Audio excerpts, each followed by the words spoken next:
നമസ്കാരം, ഞാൻ ഡോക്ടർ ധന്യ ബാബു. വിട്ടുമാറാത്ത തലവേദന എന്നുള്ളത് സാധാരണക്കാരെ അല്ലെങ്കിൽ അവരുടെ ജീവിത നിലവാരത്തെ സാരമായി ബാധിക്കുന്ന ഒന്നായിട്ട് ഇപ്പൊ കണ്ടുവരാറുണ്ട്. തലവേദന ഒരു രോഗമായി കരുതി ഒരു വേദന സംഹാരികൾ കൊണ്ട് ഒരു ശമനം വരുത്തും.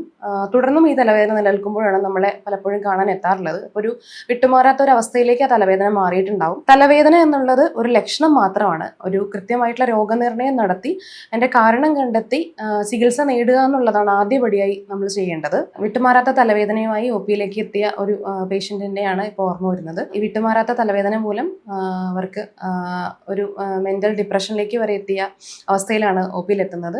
കൃത്യമായ രോഗനിർണയത്തിലൂടെ അവർക്ക് ഒരു ക്രോണിക് സൈനസൈറ്റിസ് എന്ന അവസ്ഥയാണെന്ന് കണ്ടെത്തുകയും അതിനനുസരിച്ചുള്ള ചികിത്സ തുടങ്ങുകയും ചെയ്തിരുന്നു. എന്താണ് സൈനസൈറ്റിസ്? സൈനസ് എന്നുള്ളത് നമ്മുടെ മൂക്കിന്റെ ചുറ്റുമുള്ള അസ്ഥികളിൽ ഉണ്ടാവുന്ന വായു നിറഞ്ഞ അറകളെയാണ് സൈനസ് എന്ന് പറയുന്നത്.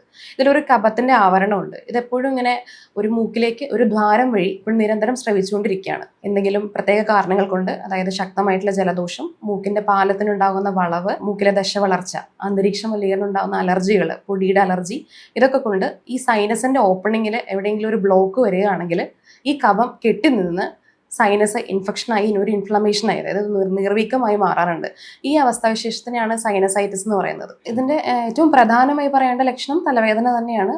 കൂടുതലും രോഗികൾ പറയാറുള്ളത് തലയ്ക്ക് ഭാരം അനുഭവപ്പെടുക എന്നാണ്. മൂക്കിന് ചുറ്റുമായിട്ട് ഒരു വിങ്ങൽ പോലെ അനുഭവപ്പെടുകയും അത് കവിളുകളിലേക്ക് റേഡിയേറ്റ് ചെയ്യുന്നത് പോലെയും വായിലേക്ക് കഫം ഇറങ്ങി വരുന്നു, ആ കഫത്തിന് ഒരു ദുർഗന്ധം ഉണ്ടാവുക, ഇതൊക്കെയാണ് സാധാരണയായി കാണുന്ന ലക്ഷണങ്ങൾ. പലപ്പോഴും പൊടിയുടെ അലർജി കൊണ്ട് അതൊരു റൈനൈറ്റിസ് ആയി മാറി പിന്നെ അതൊരു സൈനസ് ഇൻഫെക്ഷനായി പലപ്പോഴും മാറാറുണ്ട്. അലർജി കൊണ്ടും ഇത് ഉണ്ടാവാം. പൊതുവെ സൈനസൈറ്റിസ് ഉള്ള രോഗികൾ രാത്രിയിൽ തല നനയ്ക്കുന്നത് കഫത്തെ വർദ്ധിപ്പിക്കുന്ന രീതിയിലുള്ള ആഹാര പദാർത്ഥങ്ങളുണ്ടല്ലോ, അങ്ങനെയുള്ള മധുരപലഹാരങ്ങൾ ഒരു കൂടുതലായിട്ട് ഉപയോഗിക്കുക, പിന്നെ പകലുറക്കം, ഇങ്ങനെയുള്ള കാര്യങ്ങളൊക്കെ ഒന്ന് പ്രത്യേകം ശ്രദ്ധിക്കേണ്ടതുണ്ട്. സ്കൂൾ കുട്ടികളിലും സാധാരണ ഇത് കണ്ടുവരാറുണ്ട്. സ്കൂൾ കുട്ടികളിൽ സാധാരണ ഇതൊരു അവരുടെ ഒരു പഠനത്തെ സാരമായി ബാധിക്കാറുണ്ട്. സാധാരണ നമ്മുടെ സെഡൻഡറി ലൈഫ് സ്റ്റൈലായിട്ട് ശീതീകരിച്ച റൂമുകളിലൊക്കെ ഇരുന്ന് നിരന്തരം പ്രത്യേകം എക്സസൈസ് ഒന്നും ഇല്ലാതെ ഇങ്ങനെ വർക്ക് ചെയ്യുന്നവർക്ക് സാധാരണ അത് കണ്ടുവരാറുണ്ട്. രോഗത്തിന്റെ ഒരു തീവ്രത അനുസരിച്ചിട്ടും അതിന്റെ ഒരു ക്രോണിസിറ്റി അനുസരിച്ചിട്ടുമാണ് നമ്മൾ പലപ്പോഴും ചികിത്സ നിശ്ചയിക്കാറുള്ളത്. ആധുനിക ഇൻവെസ്റ്റിഗേഷൻസും നമ്മൾ ഇതിൽ ഉൾപ്പെടുത്തി ആ രോഗകാരണം എന്താണെന്ന് അറിഞ്ഞിട്ടാണ് പലപ്പോഴും അതിനൊരു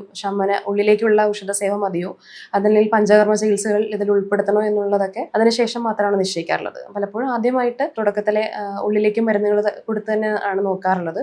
അതിനുശേഷം പ്രത്യേകിച്ച് മാറ്റങ്ങളൊന്നും കണ്ടില്ലെങ്കിൽ നമ്മൾ പഞ്ചകർമ്മ ചികിത്സയിലേക്കൊക്കെ പോവാറുണ്ട്. പ്രത്യേകിച്ച് ഈ ക്രോണിസിറ്റിയിലേക്കൊക്കെ പോകുന്ന അവസ്ഥയിൽ അവരുടെ ഒരു ആഹാര രീതിയും വിഹാര രീതിയും, അതായത് വിഹാരം എന്ന് പറയുമ്പോൾ അവരിയ്ക്കുന്ന ഒരുപാട് തണുപ്പുള്ള ശീതീകരിച്ച മുറിയിൽ ഇരുന്നാണ് ജോലി ചെയ്യുന്നതെങ്കിൽ അത് ഒഴിവാക്കാൻ പറയാറുണ്ട്. പിന്നെ അവരുടെ തല നനയ്ക്കുന്ന കുളിക്കുന്ന സമയം ചോദിച്ച് കൃത്യമാക്കി കൊടുക്കാറുണ്ട്.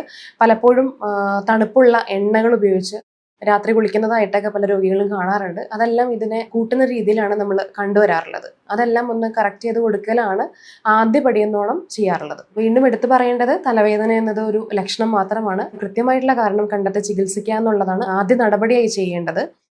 അതിനുശേഷം മാത്രമേ നിങ്ങൾ മരുന്നുകൾ കഴിക്കാൻ പാടുള്ളൂ. ഒരു വൈദ്യനിർദ്ദേശം കൂടാതെയുള്ള സ്വയം ചികിത്സ ഒരിക്കലും അനുവദനീയമല്ല.